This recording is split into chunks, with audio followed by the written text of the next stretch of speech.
নমস্কার বন্ধুরা, দেবী শক্তি ইউটিউব চ্যানেলের পক্ষ থেকে আপনাদের সবাইকে জানাই অসংখ্য ধন্যবাদ। তো বন্ধুরা, আজকে একটা সুপার বশীকরণ নিয়ে এসেছি, একদম পাওয়ারফুল। এই বশীকরণটা আপনারা যে কেউ করতে পারেন। এই বশীকরণটা করতে গেলে অল্প সামগ্রী লাগে, সেটা আমি অবশ্যই বলে দেব। এবং এই বশীকরণটা খুবই সহজ আর খুবই শক্তিশালী। তো বশীকরণটা করুন আর আপনাদের ইচ্ছে পূরণ করুন। তো বন্ধুরা, এই বশীকরণটা কোনো অন্যায় কাজে ব্যবহার করবেন না।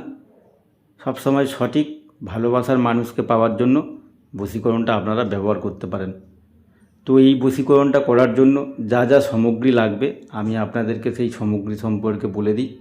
আপনারা সেই জিনিসগুলো বা দ্রব্যগুলো জোগাড় করলেই তবেই আপনারা বশীকরণে সফলতা পাবেন।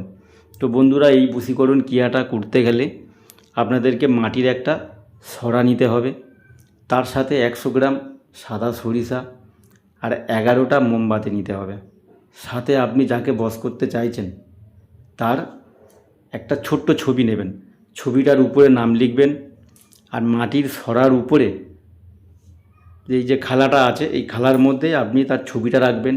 তারপরে এই সরিষাগুলো দেবেন। কিন্তু বন্ধুরা, সরিষা দেওয়ার আগে আপনারা অবশ্যই মন্ত্রটা দেখে নেবেন। যে মন্ত্রটা দেওয়া আছে এই মন্ত্রের মধ্যে যেখানে উমুক শব্দ দেওয়া আছে সেই উমুক শব্দের জায়গায় আপনি যাকে বশ করতে চাইছেন তার নামটা অবশ্যই আপনি দেবেন।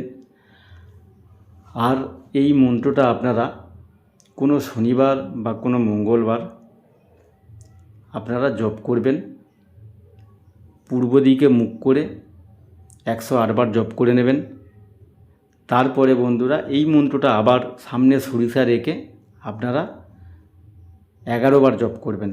11টা মোমবাতি লাগাবেন আর 11টা জপ করবেন। 11 বার জপ করার পরে আপনারা এই সরিষাটা নিয়ে বন্ধুরা এই মালসাটার মধ্যে দিয়ে দেবেন, যেখানে ছবি রাখা আছে মালসার মধ্যে দিয়ে দেবেন। দেওয়ার পরে আপনারা ওখানে পূর্ব দিকে মুখ করে বসবেন। ঠাকুরের স্থান বা পার্সোনাল আপনার রুম থাকলে সেই রুমেতেই বসবেন। পূর্ব দিকে মুখ করে আসন করে ভালো করে শুদ্ধাচারে আপনি শনিবার, মঙ্গলবার বা অমাবস্যা বা পূর্ণিমা এই 4টে দিনের মধ্যে যে কোনো একটা দিন আপনারা বসবেন। বসে এই মন্ত্রটা 11 বার জপ করে ঠাকুরকে আপনারা প্রণাম করবেন, আপনাদের উদ্দেশ্য জানাবেন, মনের মানুষের কথা বলবেন। বলে এই বশীকরণের যে সরিষাটা পুড়িয়ে রেখেছিলেন এই সরিষাটা আপনারা জ্বালিয়ে দেবেন। উপরে যেহেতু মোমবাতি 11টা দিয়ে সাজিয়ে রেখেছিলেন, তো সেই মোমবাতিটা জ্বালিয়ে দেবেন। জ্বালিয়ে দেওয়ার পরে আপনারা যাকেই বশ করতে চাইছেন তার নাম মনে মনে ভাববেন, তার প্রতিচ্ছবি ভাববেন, তার কথা চিন্তা ভাবনা করবেন। ভালো চিন্তা, একসাথে ঘোরা বেড়ানো সেইগুলো আপনারা করবেন। আর যতক্ষণ না বন্ধুরা এই সরিষাগুলো পুড়ে ছাই হয়ে যাবে ততক্ষণ আপনারা ওই জায়গা থেকে বসবেন না। 1 ঘন্টা লাগুক, চাই 1.5 ঘন্টা লাগুক বা 2 ঘন্টা লাগুক, ততক্ষণ আপনারা অপেক্ষা করবেন এই ক্রিয়াটা সম্পূর্ণ হওয়ার জন্য। কারণ এইটা বশীকরণের চালানি ক্রিয়া। আর বন্ধুরা, আমার নিচে হোয়াটসঅ্যাপ নাম্বার দেওয়া আছে, যদি আপনাদের কোনো সাহায্য করতে পারি তাহলে খুব ভালো লাগবে। আপনারা আমার সাথে কন্ট্যাক্ট করতে পারেন জাদুটোনা বশীকরণ সর্বক্রিয়া কার্যের জন্য। আর আমার এই যে ভিডিওটা যদি আপনাদের ভালো লেগে থাকে তাহলে আমার এই দেবী শক্তি ইউটিউব চ্যানেলটা সাবস্ক্রাইব করুন, লাইক করুন, কমেন্ট করুন, শেয়ার করুন, নিজেও দেখুন, অন্যকে দেখার সুযোগ করে দিন। ধন্যবাদ।